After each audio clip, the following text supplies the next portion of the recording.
Hello, I'm Derek Adams, National Account Lead at Skipton. And I'm Tiona, part of the Homes Marketing team here at Skipton, and welcome to the Homes Floor.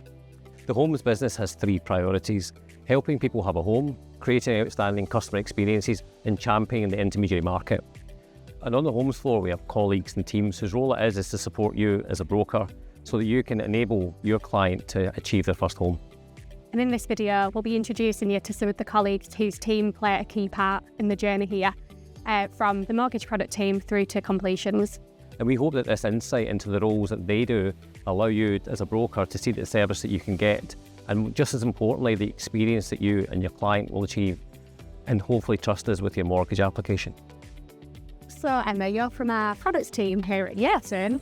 Tell us, what do you do on a day-to-day basis? Oh, so much. It's so busy. So our team have two focuses really. We have our day-to-day trading focus, where we look at pricing, product changes, what's going on in the market. That's really fast-paced and there's loads going on, hour by hour sometimes.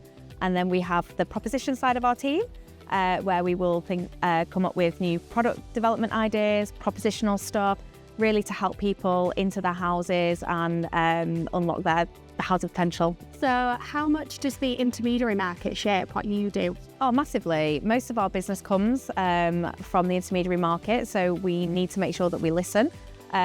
We speak with our business development team really regularly. They are our eyes and ears, and they're talking to brokers day in, day out. And I think that the broker market are a really rich source of insight. Not only that, but we get out with them and go and see brokers ourselves and have chats with them and find out what's happening, as well as going along to Skipton Listens events as well. But essentially, we want to know all the things that are going on so then we can do something about it. Amazing. So with the constant fluctuating rates in the market, it seems like the product team must need to have eyes in the back of their head to keep up with Yeah, everything. massively. So what do you enjoy most about being in the products team? I really love my job. I love what I do. I love the people I work with. I love the industry that we're in. But if I was to put it down to one thing, I would say it's our license to innovate. Mm-hmm. We come up with some really cool product ideas, and there's a real appetite for that at Skipton. And a good example of that is the track record product. That product is a difference potentially for people being able to get onto the housing ladder or being stuck in rented, and that's really amazing to be a part of. Oh, that's amazing. Thanks, Emma.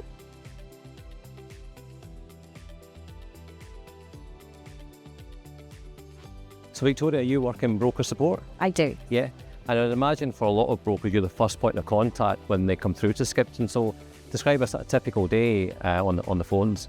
Yeah, so basically we get calls from either starting with criteria calls all the way through to case updates, and then we can even take post-offer calls, so basically anything after offer as well, so that we get a bit of array of different things coming through, so it's good.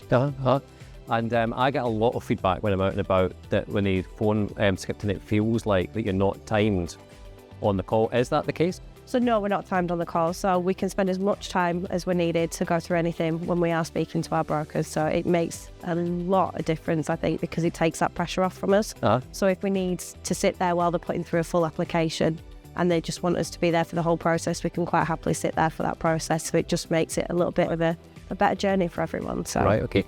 So you're actually able to give them an answer and perhaps show them as well, you've got timed? Yeah, exactly. So we can go through step by step in an application with them. So if from very, very first point of contact from criteria all the way through until it's fully submitted. So it does make it a little bit better.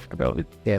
And I suppose we need to watch the audience we have here, but what's your favourite thing about dealing with brokers? I think it's when it comes to the criteria side of it, because we have that flexibility in our criteria sometimes, it means it's not just all black and white, and we can look outside the box, so we can get some really interesting queries coming through. So you never really get the same query twice, so it makes it just a bit more of an interesting day. Right, okay. And we've got our field teams, we've got our web chat teams, etc.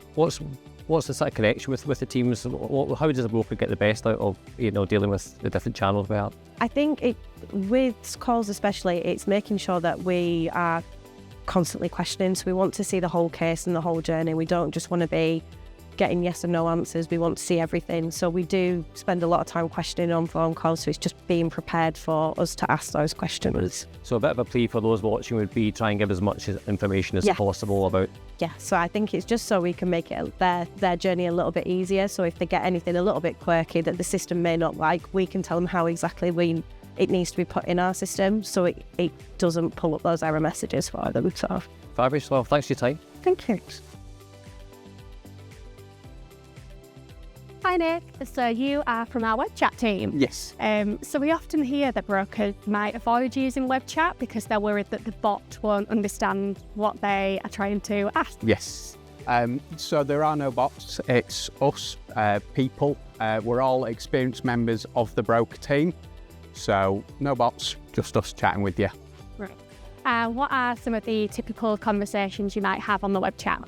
A bit of everything. So your standard case updates, which a lot of people don't know we can do on web chat, criteria conversations, even chatting with an underwriter or your BDM for you, save you going and doing it. So we also have a telephone and a BDM team. So how does web chat complement these teams?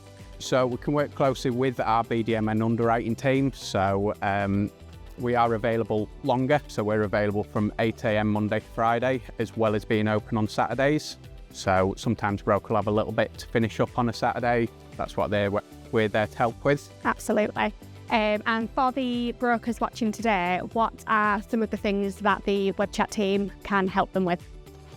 We like to take a human approach with cases. So grey areas, things like that, what we specialise in. So we can help you find a case that might not fully fit. We can help to make it fit, as well as being able to go and chat with an underwriter or a BDM without having to put you on hold. So we can have essentially 2 conversations at once, save the broker having to do that extra legwork and get it hopefully pre-approved for them. Sounds amazing. Thanks, Nick. No problem. Hi, Ped. Hi, Derek. Underwriting team yet? Indeed, yeah. Yeah, I suppose the obvious question is, first of all, day-to-day underwriter, what goes on? Yeah, so first things first, we tend to have a look at the documents, any emails that we've had sent in from the brokers, just make sure that there's nothing left over there, no chance of us missing any documentation in priority service. All right. From there, we'd move on to the underwriting process itself, just having a look, see what's in the queues. Looking at about 48-hour turnaround moment. All right. And then from there, yeah, just any sort of clean up for the pipeline there. After afternoon checks, emails, responses, and of course calls to the brokers, make sure they're happy with the service and any updates that we can give them. Right, okay. A couple of things there, obviously. I didn't realise to check the documents first, so sometimes brokers get a bit concerned for extra documents being asked for, but if they are, then you're looking at those first things. If they upload them the night before. Literally as it comes in, we'll check our queues, our personal queue in the morning, any signed cases that we've got throughout the team. Any out of office post as well is actually picked up at that time as well. So actually if there's any underwriters off work at that time, another underwriter from that team would actually hop on that post, same 24-hour turnaround and no chance of anyone getting left behind. And for me, we would be daft if we don't take advantage of technology as a lender. But I think the key for brokers as well, they like that human touch. So for me, getting that balance right is key. How do we get that balance right when assessing cases? Yeah, so I mean, we've got so many different systems that we use. Obviously, our in-house JADE system that houses the automated valuation, automated income verification, and then of course there is the human element that you're talking about. That there is some cases there where we can't always look at the technology, and it is a case of us, having a look, making that decision, which does still give you that human touch service, especially when we do try to give every case a call once we've actually looked at the documentation as well. And I think people listening to that will enjoy that because they do want to be able to speak to a decision maker, so that's good to hear as well. For those like me from watching, an mortgage underwriter, what do you enjoy about the job? I think just having the control over the decision itself, helping with the home buying process, providing those keys, those dreams, and of course speaking to the brokers, having a chat and sometimes even a laugh with them, when things are going well, of course, Derek. Okay. And final question for me, you've got a bit of a captive audience watching this. What can brokers do to make your life easier and I suppose get that offer, quickly and efficiently? It definitely comes down to the packaging, I would say. That's the main thing. We have, again, got more technology installed now where there'll be a min-sub checklist on the portal that they can actually feed in through themselves once the broker's happy that they've submitted everything we'll need for that case. And then there is the availability for us to update that when it comes to our system as well. So there's that constant back and forth. I would say as long as the case is fully packaged, you're going to get the best, fastest service then in that instance and better customer outcome overall. Hi Rosie, so you work in our completions team? I do, yes. Yeah, I'm probably as guilty as anyone thinking that the mortgage application when they get the offer, we forget about it. Of course, there's an awful lot going on after that. So completions team, talk to me about what you guys do. We mainly deal with post-offer queries, legal queries, and the certificate of title, which is the release of funds to the solicitors. But we're also dealing with the pre-application tasks, talking with brokers and customers and making sure cases are ready for underwrite and offer. Right, okay. And for those watching who might be thinking like me, but what makes our completions team so good? We're just a very hard-working, close-knit team. We're dealing with all different types of third parties to the mortgage application, brokers, solicitors, customers. We're making sure that the application is running smoothly from start to finish. We're helping with outstanding queries at the beginning, right through to the end of funds release. And I believe you sometimes will make calls as well to sort of brokers, is that? Yeah, we're often making pre-offer chase-ups, ensuring that they're aware of what documents we need, trying to get updates, seeing if there's anything we can do. It's not obviously our main area of expertise, but we do try our best to keep that relationship with the broker and keep making them calls. Okay. And so just a final question, I suppose, is that you've got some brokers watching this. What can they do, I suppose, to make our job easier and make this completion more seamless? Just really well packaged cases, all the documents, any information that might be beneficial to the underwrite. We find quite a lot of the time that we're asking for documents at the funds release stage when we could have them earlier, which means there's less anxiety for applicants waiting for them funds. There's less of a rush towards the end of that process, and we can get them customers into their homes as quickly as we can. Hi Tiona, how was that? Hi Derek, that was great, thank you. So we hope this helped bring the homes team to life here at Skipton and highlight the service you can expect to receive from us. And if you'd like to find out more, we've got a team of field-based BDMs and also telephone BDMs that are sat on homes floor as well. We appreciate you taking time out of your day and we hope you find this useful.